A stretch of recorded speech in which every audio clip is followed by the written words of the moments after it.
ఓం నమ శివాయ.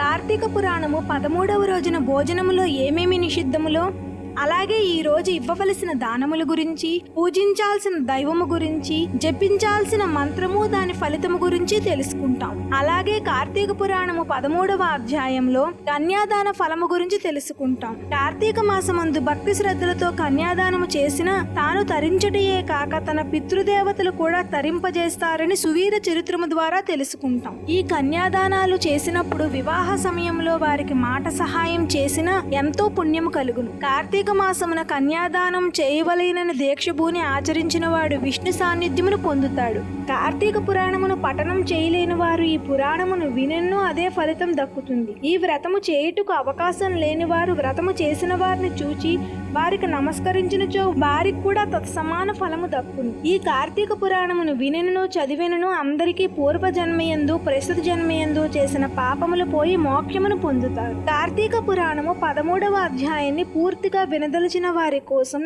పూర్తి వీడియోని చేసి ఛానల్ నేమ్ కింద ట్యాగ్ చేసి లింక్ ఇచ్చాను, ఒక్కసారి చెక్ చేసుకోగలరు. ఓం నమ శివాయ. సర్వే జనా సుఖినో భవంతు.